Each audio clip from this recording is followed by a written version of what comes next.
Good day, my name is Kenderson Brooks, CEO of Liquid Gold Enterprises. We manufacture coconut oil, body butter, black soap. Today we're explaining the process of making the coconut oil from beginning to end. So now we need to get the conveyor belt and the machinery up and running and stuff on the robots. Right now we're in Bethel, number 3 Trinidad Tobago, and we're at Riceland Farm. So here is where we live, on a farm, garden. We do coconuts and soaps, body butters and stuff. But today we feature, and the main feature is the coconut oil. I just was following instructions though. When I say instructions from the ancestors. Yeah. So we kind of build this fire pit. Yeah. But so this is actually a fireside with a dirt oven eventually, but because of development we was going to move it. But the contractor said now they can't move this, so we just kind of walk around it now. Because this is actually in the road. Alright, so the next time you come, you're going to see the finished product because you get the sink and the counter and the oven and all of that. So we basically started up the fire to start the process for the squeezing process. So we use hot water more or less to squeeze. Alright, so we got the logs.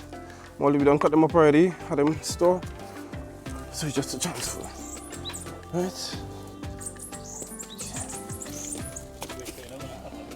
Now, this burning for this. When this light up now, this going to burn. This can last me like 2-3 days. We need some more dry shell, so this is the process. This is the huxing process now.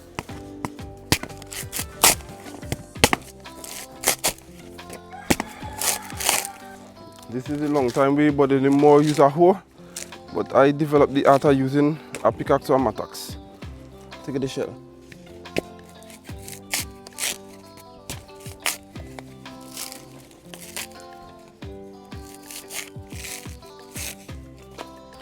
These to let it blaze up. So it's faster, you get it running, then you gotta keep running. Right. Normally we catch your water to you could wet plants, you could use it to do anything you feel like, but today we're catching water today. No, we could use the hooks. We use this as fuel, art and craft, manure for the rest of coconut husk, manure. We use the coconut milk to make the oil, soaps, body butter. We use the husks to feed fowl. We could use it as make flour. So we into the coconut flour. We do a little bit already, but not much, just to test the waters. Yeah, so every part of the coconut we use.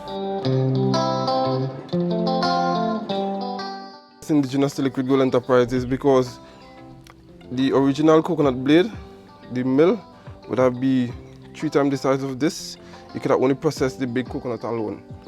With this now, you could process the big, the medium, and the small.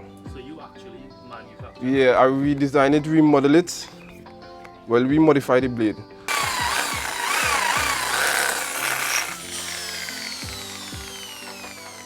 Everything out.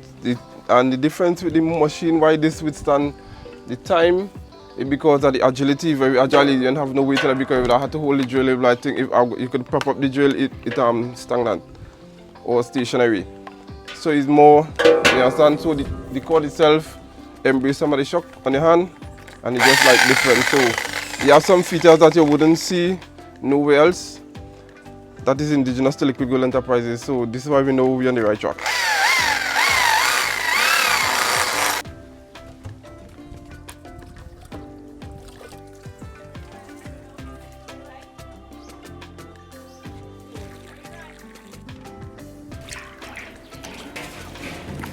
So basically we're regulating the temperature with the hot water and the warm water.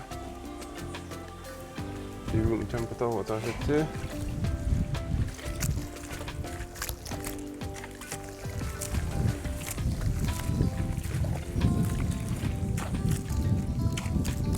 So this is actually the 100 coconut that we processed from this morning.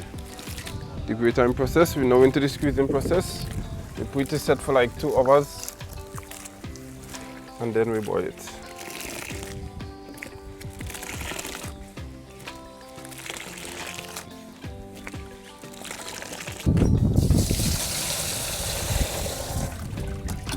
This is the final process, well, the final process before boiling. We got dip off the fat.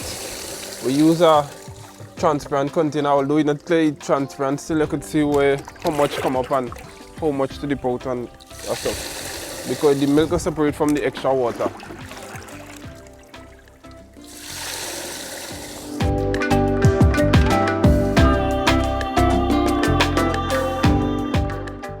Now to go and boil. So we hooks greater squeeze. So we're now taking it out to go in the pot. So you see fat come up to this, about 2 inches out of the whole bucket. This is actually the fat that come up here, so all the rest is water in the bottom there. So we have a pipe here that we could run out the water if necessary, but we're dipping it out because all the debris settle below.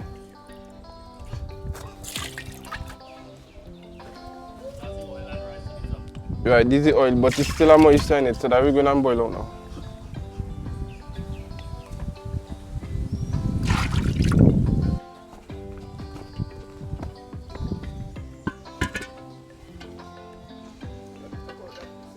Now let the shell below burn up and it go drop. Come on, let me just before I put back in this one here. Well, it tends to spring the oil, so it's going to now look to go and spring the oil. Now coming in. In this stage, based on who the customer wanted, like if it's for the babies and stuff, we could do the rosemary or based on where you're going and cook, we put different herbs and spices to infuse it. You could infuse in this stage. So, but we're doing it natural, everything natural, just straight coconut oil. It smell good and look good and taste good too. And the way I just test the color, I just put in the spoon and see the color. You see the clear color when you put the spoon in there, you see what color the oil is there. I'll just test the color of the oil, how it look.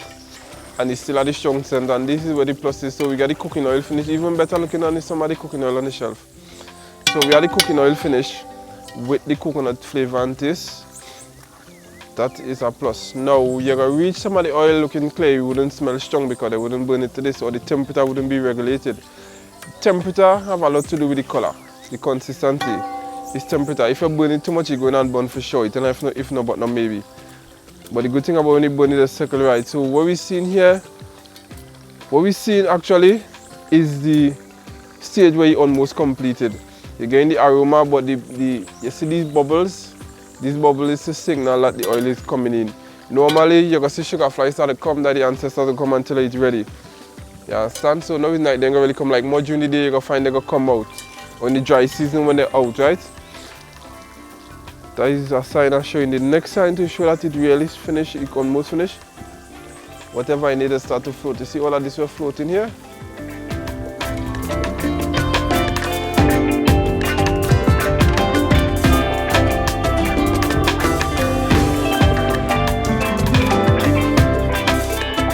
Yeah, this is finished product here. So the first process was the hoxing process, then we crack them, grater, squeeze, and here we are. Squeeze and we boil, and then here we are, bottling process. So now we need to get the conveyor belt and we machine we up and running and stuff on the robots. So you can contact us at 383-2459. Right now we here at Rice and Farm. Also you could visit us here in Bethel.